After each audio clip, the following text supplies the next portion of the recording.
महाराज जी, श्री जी का नाम लेते लेते कुछ दिन पहले तक ये रहा कि हुक उठती थी कृपा कटाक्ष के पाठ करते समय। और अब स्थिति ये है कि लाडी जी का नाम लेना मुश्किल हो जाता है, बस अश्रुपात होने लगता है। नहीं, मुश्किल शब्द को काट दीजिए। नहीं, ये बात फिर गलत हो जाएगी, क्योंकि अपने लोगों का जीवन रही है, इस मार्ग के योद्धा हैं अपने लोग। खुली बात कि आप जितना कितना जपते हो आप जानो। हाँ, ये जरूर है कि प्रेम विकलता होती, मुश्किल नहीं, उसके बिना तो जी नहीं सकते। नाम लेना मुश्किल, इस ये शब्द थोड़ा मिस्टेक है। नाम उस समय दरिया की तरह बहता है जब भाव आता है, ध्यान रखना। जपना नहीं होता, वो स्वाभाविक चलता है। तो मुश्किल शब्द का कहीं कोई गुंजाइश नहीं है। मुश्किल शब्द पे पहले इसको सुधार करो, क्योंकि अगर कहीं संत सभा में ऐसा बोला तो आपके अनुभव को फिर नहीं माना जाएगा कि आप बातें बना के बोल रहे हो, अनुभव नहीं बोल रहे। क्योंकि अनुभव में जब भाव आता है तो नाम का प्रवाह चलता है, रुकता नहीं है। क्योंकि उसी से तो भाव आया है। तो धड़कन जैसे चल रही है ऐसे स्वयं चलता है, और एक विकलता होती है, उस विकलता में परमानंद होता है। मुश्किल शब्द नहीं होता। आनंद की हिलोरें उठती हैं और मन एक ही जगह जाता है कि बस जो राधा रानी तीर्थ है ना, बस वहीं जाके अपना। तो इसमें कहना नहीं है कुछ, कहने से लेकिन वो मुश्किल, इन शब्दों को गायब करो। वो आपके बस की बात नहीं, वो गुरु कृपा से हो रहा है। जो हो रहा है उसमें लेकिन शब्द नहीं, उसमें मुश्किल शब्द नहीं। नहीं, फिर वो अनुभव झूठा माना जाएगा आपका, फिर बनावटी माना जाएगा। क्योंकि अपने लोगों का आहार यही है। हमारी स्थिति कहाँ है? श्री राधा जी के चरण निवास। तो हम इसको बताएंगे क्यों? हमारी स्थिति में क्या होता है बताते क्यों? प्रेम की बात कभी किसी को मुश्किल लगी है क्या? प्रेम पर्दे के अंदर होता है, हृदय के पर्दे के अंदर।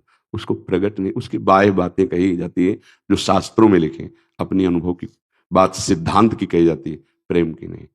प्रेम में अपने को कोरा साबित किया जाता है, प्रेम में अपने को अधूरा साबित किया जाता है, प्रेम में कभी पूर्णिमा नहीं होती। प्रेमी सदैव अपने को दीन अधम ऐसे शब्दों से संबोधन करता है। अपनी कभी कोई भी भावना स्थिति जागृत नहीं की जाती, प्रकाशित नहीं की जाती। नहीं, उसका विश्राम हो जाएगा।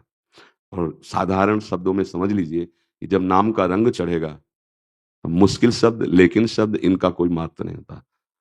हृदय में पहले नाम सामर्थ्य देता है, बाद में सुख देता है। पहले वो सामर्थ्य आती है, तभी तो रूप का, नहीं तो जिस रूप का दर्शन करके भगवान शिव तांडव करने लगते हैं, वो ये दिल सह पाएगा? पर नाम जपते जपते दुख सुख दोनों, जैसे एक शीशा है, जरा सा ऐसे कांच की गोली मारो टूट जाएगा, और एक शीशा की बंदूक से गोली मारो तो नहीं टूटेगा, क्योंकि उसको गर्म ठंडा करके इतना बुलेट प्रूफ कर दिया गया। नहीं, ऐसे आचार्य और गुरु प्रदत्त मंत्र और नाम से हृदय बुलेट प्रूफ हो गया। ये बाहरी संसार के दुख सुख तो छू ही नहीं सकते। भगवदानंद में भी वो सावधान गंभीर दिखाई देता हुआ, अंदर से तूफान आनंद का मचा हुआ, आनंद का तूफान। कभी जब वो फूटा, नहीं रोक पाया, नेत्रों से आंसू बह रहे, रोमांच हो रहा, पर गंभीर और शांत। अगर कोई कहे कि आप प्रभु से प्रेम करते इसलिए आंसू बह रहे थे, नहीं नहीं, विचार कुछ ऐसे चल रहे थे। हमें कहाँ प्रेम, वो छुपाता है, ऐसे ही छुपाना है, अपने को कभी साबित नहीं कर। और मुश्किल और लेकिन ये शब्द नहीं रहते प्रेम में। असली बात हम आपको बताएं, आगे जानना होता ही नहीं, क्योंकि आप करता नहीं है। अगर करता हो तो वो है नहीं जो चाहते हो, और अगर वो है तो करता नहीं हो, ये जान के क्या करोगे? वो खुद ले चल रहा है आगे जहां जाना है। हमारी बात को समझना। हाँ, ये प्रवचन नहीं है, हम आपको हृदय की बात करें। करता हो तो वो हो नहीं, पहुंच सकते नहीं।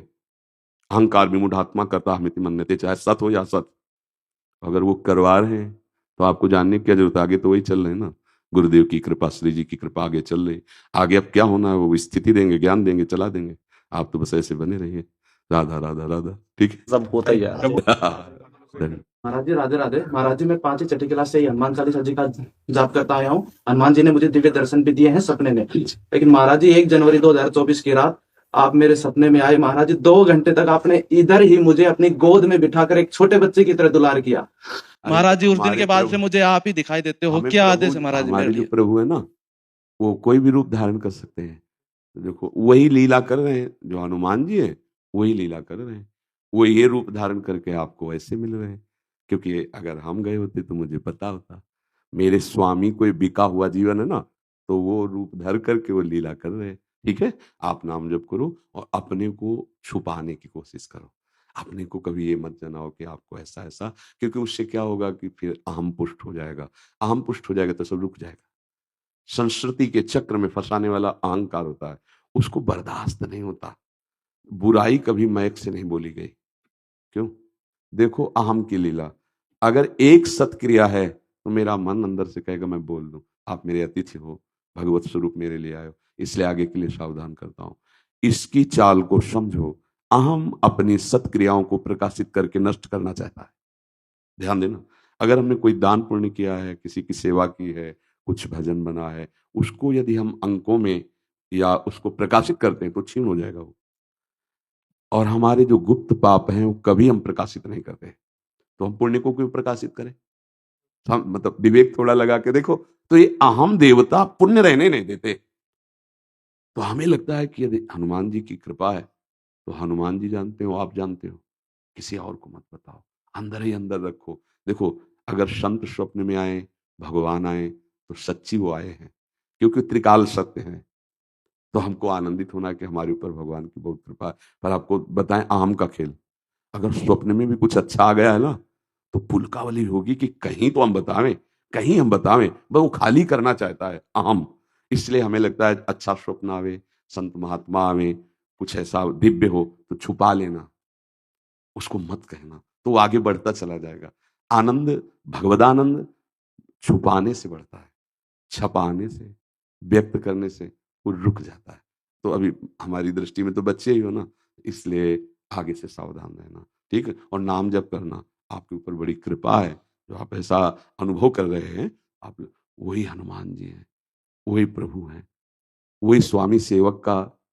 देखो, भगवान श्री राम जी रामेश्वर जी के रूप में जिनकी आराधना कर रहे हैं, शिव जी की, वही हनुमान जी के रूप में राम जी की आराधना कर रहे हैं। है ले? वही स्वामी सेवक का खेल कर रहे हैं। स्वयं भगवान शंकर ही हनुमान जी हैं। तो रामेश्वर की स्थापना करके राम जी इष्ट भाव से शंकर जी की आराधना कर रहे हैं, तो हनुमान जी के इष्ट रूप में राम जी। तो देखो इनका खेल देखो, एक ही है। चुपचाप जहां मन लगे खूब नाम जप करो, और अंदर की संपत्ति को बताओ मत। अगर आप बता दोगे कि हमारी जेब में रुपया है, तो ठग लग जाएंगे, वो कट जाएगी जेब।